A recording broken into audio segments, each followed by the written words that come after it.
નમસ્કાર મિત્રો, આજના નવા ધાર્મિક વિડીયોમાં આપ સૌનું સ્વાગત છે। મિત્રો, આદ્યશક્તિને પ્રસન્ન કરવાનું અનેરું પર્વ એટલે નવરાત્રિ। મિત્રો, આ વર્ષે નવરાત્રિના 9 દિવસ સુધી માતાના એક ખાસ સ્વરૂપની પૂજા કરવાથી ભક્તોની બધી જ મનોકામનાઓ પૂર્ણ થશે। મિત્રો, આ વર્ષે એક પણ તિથિનો ક્ષય ન હોવાથી 9 દિવસ સુધી માતાજીના નોરતા રહેશે અને ઓક્ટોબરે વિજયાદશમીની ઉજવણી થશે। તો મિત્રો, આદ્યશક્તિની પૂજા કઈ રીતે કરવી અને તેમને પ્રસન્ન કરવા માટેનો આજના આ નવદુર્ગાની પૂજા અર્ચના અને વિધિની સંપૂર્ણ માહિતી આજે આપણે આ વિડીયોમાં જાણીશું। પણ મિત્રો, વિડીયો પસંદ આવે તો લાઈક, શેર અને સબસ્ક્રાઇબ કરવાનું ભૂલતા નહીં। તો ચાલો મિત્રો, આદ્યશક્તિના 9 સ્વરૂપમાં પહેલા નોરતાની વાત કરીએ તો પહેલા નોરતે માં શૈલપુત્રીની પૂજા થાય છે।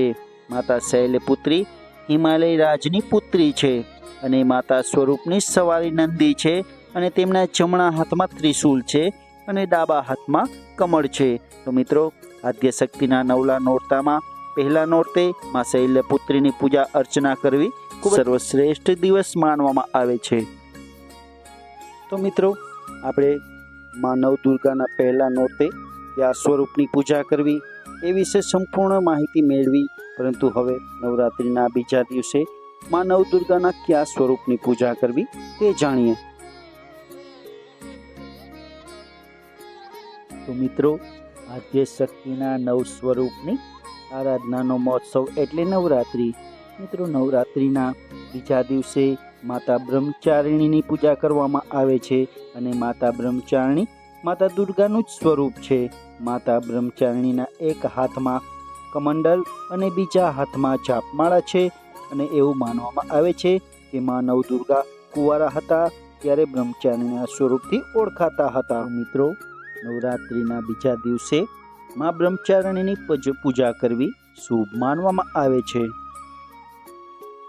તો ચાલો મિત્રો, નવરાત્રિના ત્રીજા દિવસે માં નવદુર્ગાનું કયા સ્વરૂપની પૂજા કરવી તે વિશે સંપૂર્ણ માહિતી આગળ જાણીએ। તો મિત્રો, આદ્યશક્તિના માં નવરાત્રિના નોરતામાં ત્રીજા દિવસે શક્તિની કયા સ્વરૂપની પૂજા કરવી એ વિશે વાત કરીએ તો નવરાત્રિના ત્રીજા દિવસે માતા ચંદ્રઘંટાની પૂજા થાય છે। પૌરાણિક માન્યતા પ્રમાણે માતા પાર્વતી અને ભગવાન શિવના વિવાહ દરમિયાન તેમનું આ નામ પડ્યું હતું। શિવના મસ્તક પર અર્ધચંદ્ર આ વાતનો સાક્ષી છે। તો મિત્રો, આ નવરાત્રિમાં માં નવદુર્ગાનું ત્રીજા દિવસે માં ચંદ્રઘંટા માં સ્વરૂપનું આરાધના અને પૂજા કરવાથી સર્વશ્રેષ્ઠ માનવામાં આવે છે। તો ચાલો મિત્રો, વાત કરીએ નવરાત્રિના ચોથા નોરતા ઉપર માં આદ્યશક્તિના સ્વરૂપની પૂજા કરવી તે શુભ માનવામાં આવે છે એ વિશે વાત કરીએ તો નવરાત્રિના ચોથા દિવસે માતા કુષ્માંડાની પૂજા કરવાનો મહિમા ખૂબ જ છે।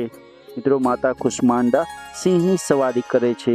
તેમનું સ્વરૂપ 8 ભુજાઓ ધરાવે છે અને માતાના આ સ્વરૂપના કારણે પૃથ્વી ઉપર હરિયાળી છે। તો મિત્રો, આદ્યશક્તિના માં નવરાત્રિના નોરતામાં ચોથા દિવસે માં કુષ્માંડા માતાજીની પૂજા કરવી ખૂબ જ સર્વશ્રેષ્ઠ માનવામાં આવે છે। મિત્રો, આદ્યશક્તિના માં સ્વરૂપના આરાધનાનો મહોત્સવ એટલે માં નવલા નોરતા। મિત્રો, માં નવલા નોરતામાં નવરાત્રિના 5મા દિવસની વાત કરીએ તો માતા સ્કંદ માતાની પૂજા થાય છે।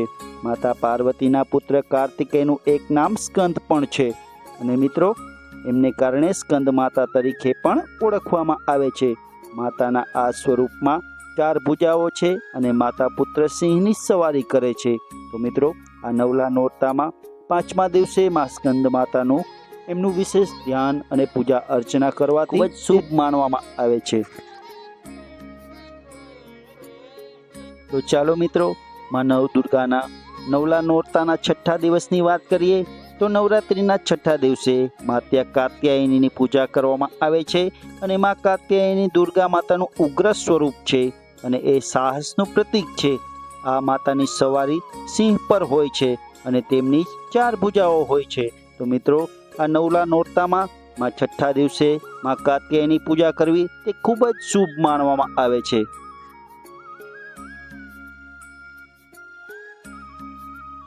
તો ચાલો મિત્રો વાત કરીએ માં નવદુર્ગાના નવલા નોરતાની, જેમાં 7મા દિવસની વાત કરીએ તો નવરાત્રિના 7મા દિવસે માતા કાલરાત્રિની પૂજા કરવામાં આવે છે અને આ માતાનું રૌદ્ર સ્વરૂપ છે. પૌરાણિક કથા પ્રમાણે જ્યારે માતા પાર્વતીએ શુંભ અને નિશુંભ રાક્ષસોનો વધ કર્યો હતો ત્યારે તેમણે આ સ્વરૂપ ધારણ કર્યું હતું. તો મિત્રો નવરાત્રિના 7મા દિવસે કાલરાત્રિ એ 7મા દિવસે તેમની પૂજા કરવી ખૂબ જ શુભ માનવામાં આવે છે. 7મો દિવસ તેમની પૂજા માટેનો શ્રેષ્ઠ દિવસ માનવામાં આવે છે. તો ચાલો મિત્રો વાત કરીએ નવરાત્રિના નવલા નોરતામાં 8મા દિવસની. નવરાત્રિના 8મા દિવસે માતા મહાગૌરીની આરાધના કરવામાં આવે છે અને માતાનું આ સ્વરૂપ શાંત અને જ્ઞાનનું પ્રતીક છે. તો મિત્રો આ નવલા નોરતામાં 8મા દિવસે મહાગૌરી એ એમની આરાધના કરવી ખૂબ જ શુભ માનવામાં આવે છે અને તેમની પૂજા અર્ચના કરવા માટેનો આ 8મા નોરતાનો દિવસ ખૂબ જ સર્વશ્રેષ્ઠ અને ખૂબ જ શુભ માનવામાં આવે છે.